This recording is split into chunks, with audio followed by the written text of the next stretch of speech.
Thailand യാത്രയുടെ ഭാഗം 2 കേട്ടോ കാണിക്കുന്നത്. ഞങ്ങൾ ഫ്ലൈറ്റ് കയറുന്നത് നൈറ്റ് ആയതുകൊണ്ട് തന്നെ പിറ്റേ ദിവസം ബസ്സിലെല്ലാവരും നല്ല ഉറക്കമായിരുന്നു കേട്ടോ. എനിക്ക് പിന്നെ ഇത് മെയിനായിട്ട് ഇവരെ എങ്ങനെയൊക്കെ ട്രോളാൻ അതിന് എത്രത്തോളം വീഡിയോസും ഫോട്ടോസും എടുക്കാമെന്നുള്ളതായിരുന്നു. അതുകൊണ്ട് തന്നെ എന്നെ കിട്ടിയ സമയത്ത് അവർ മാക്സിമം ട്രോളിയിട്ടുണ്ട് കേട്ടോ.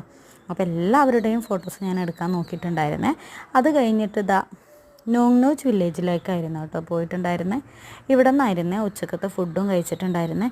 മെയിനായിട്ട് ഇവിടെ വരുന്ന ഗാർഡൻ സെറ്റപ്പാണ് കേട്ടോ. ഒരുപാട് കാണാനുണ്ട്. ടൈം കുറവായതുകൊണ്ട് തന്നെ ഞങ്ങൾക്കിത് മുഴുവനായിട്ടൊന്നും കണ്ടു തീർക്കാൻ പറ്റിയിട്ടുണ്ടായിരുന്നില്ല കേട്ടോ. ഇതുവരെ കാണാത്ത ഒരുപാട് കള്ളിമുൾ ചെടികൾ, അതിൽ തന്നെ പല ഡിഫറെൻറ്റ് ടൈപ്സിലുള്ളതും കണ്ടു കേട്ടോ. പിന്നെ ഇവിടെ മെയിൻ വരുന്ന മറ്റ് 2 ഷോകളെന്ന് വെച്ചിട്ടുണ്ടെങ്കിൽ ഒന്ന് എലിഫൻറ്റ് ഷോ വരുന്നുണ്ട്. ഈ ഒരു കുട്ടിയാനെ കണ്ടോ, എന്ത് ക്യൂട്ടാല്ലേ, ഭയങ്കരമായിട്ട് എനിക്ക് ഇഷ്ടപ്പെട്ടു കേട്ടോ. പിന്നെ ഉണ്ടല്ലോ ഇവരുടെ കൂടെ നിന്ന് ഫോട്ടോ എടുക്കാനൊക്കെ ക്യാഷ് വേണം കേട്ടോ. എൻ്റെ ഓർമ്മ ശരിയാണെങ്കിൽ 100 ബാത്താണ് തോന്നുന്നുണ്ട്. 100 ബാത്ത് എന്ന് പറയുമ്പോൾ ഇവിടുത്തെ ഒരു 260 രൂപയാണെന്നാണ് കറക്റ്റ്, എനിക്ക് ഓർമ്മയില്ല കേട്ടോ. പിന്നെ അവിടെ കുറേ ഇതുപോലത്തെ ശില്പങ്ങളുണ്ട്. പിന്നെ അവരുടെ പരമ്പരാഗത ഡ്രസ്സുകളുണ്ട് ഇതുപോലെ ഡിസ്പ്ലേയിൽ വെച്ചിട്ടുണ്ടായിരുന്നത്. അതൊക്കെ ഞാൻ മാക്സിമം വീഡിയോ എടുക്കാൻ വേണ്ടിയിട്ട് ശ്രദ്ധിച്ചിട്ടുണ്ടായിരുന്നു കേട്ടോ. കാരണം ഒറ്റ തവണ നമ്മളിതൊക്കെ പോവുള്ളൂ, അത് മാക്സിമം നമുക്ക് മെമ്മറബിൾ ആയിരിക്കണം എന്നുണ്ടായിരുന്നേ.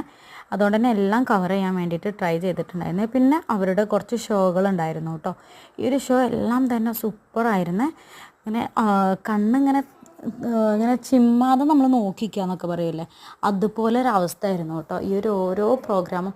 അതേപോലെ തന്നെ അവരുടെ ആ ഒരു സ്റ്റേജിൻ്റെ ഡെക്കറേഷൻ ലെവൽ, അതിലുള്ള ഓരോ കാര്യങ്ങളും അവർ പെട്ടെന്ന് ചേഞ്ച് ചെയ്യുന്നുണ്ട്. അത് നിങ്ങൾക്ക് വീഡിയോയിൽ നോക്കിയിട്ടുണ്ടെങ്കിൽ കാണാൻ പറ്റും. ഇപ്പോൾ പ്ലെയിൻ ആയിട്ടുള്ള ഒരു സ്റ്റേജ് ആണെന്നുണ്ടെങ്കിൽ അടുത്ത വീഡിയോ വരുന്ന സമയമാകുമ്പോഴത്തേനും അവിടെ കുറേ കാര്യങ്ങൾ വരുന്നുണ്ട് കേട്ടോ. അതായത് ക്ഷേത്രങ്ങൾ പോലെയുള്ളത്, പിന്നെ അതേപോലെ തന്നെ ബിൽഡിങ്ങിൻ്റെ രൂപങ്ങൾ, അതൊക്കെ ക്രെയിനെ ഉപയോഗിച്ചിട്ടാണ് തോന്നുന്നത്. അങ്ങനെ താഴേക്ക്, അതും കൂടുതൽ സമയമൊന്നും എടുക്കുന്നില്ല കേട്ടോ. അവർ ഈ ഒരു സ്റ്റേജിൽ നിന്ന് പോകുന്ന സമയമാകുമ്പോഴത്തേനും അത് താഴെ വരുന്നു. പിന്നെ ആദ്യത്തേത് മുകളിലേക്ക് പോകുന്നു. നമുക്ക് നല്ല രീതിയിൽ കാണാൻ പറ്റുന്നുണ്ട്. എല്ലാം പെർഫെക്റ്റ് എന്ന് വെച്ചാൽ ഭയങ്കരമായിട്ട് ഇഷ്ടപ്പെട്ടു കേട്ടോ. പിന്നെ തായ്ലാൻഡ് എന്ന് പറയുമ്പോൾ എല്ലാവരും പറയും, അയ്യേ തായ്ലാൻഡോ മോശപ്പെട്ട നാടാണ് അങ്ങനെയൊക്കെ പറയാം. പക്ഷെ നമുക്ക് ഒരുപാട് കാണാനുള്ള നല്ല നല്ല കാര്യങ്ങളും ഉണ്ട്. ശരിയാണ്, ഫ്രീഡം കൺട്രിയാണ്, അതുകൊണ്ട് തന്നെ അതിൻ്റേതായിട്ടുള്ള മോശപ്പെട്ട കാര്യങ്ങളുണ്ട്. പക്ഷെ നമ്മളതൊന്നും മൈൻഡ് ചെയ്യാതെ തന്നെ നല്ല നല്ല കാര്യങ്ങളാണ് കാണാൻ ശ്രദ്ധിക്കുന്നതെന്നുണ്ടെങ്കിൽ അത്രയും ബ്യൂട്ടിഫുൾ ആയിട്ടുള്ള പ്ലേസാണ് കേട്ടോ. പിന്നെ ഇതുപോലെ എലിഫൻറ്റ് ഷോ ഉണ്ടായിരുന്നത്, അത് കുറേ നേരം ഉണ്ടായിരുന്നു കേട്ടോ. എലിഫൻറ്റ് ചിത്രം വരയ്ക്കുന്നത്, ഫുട്ബോൾ കളിക്കുന്നത്, അതും ഭയങ്കര രസമായിരുന്നേ. അപ്പോൾ വീഡിയോസ് ഇഷ്ടപ്പെട്ടിട്ടുണ്ടെന്നുണ്ടെങ്കിൽ സബ്സ്ക്രൈബ് ചെയ്യാൻ മറക്കണ്ട കേട്ടോ. ബാക്കി നെക്സ്റ്റ് പാർട്ടിൽ പോസ്റ്റ് ചെയ്യാം.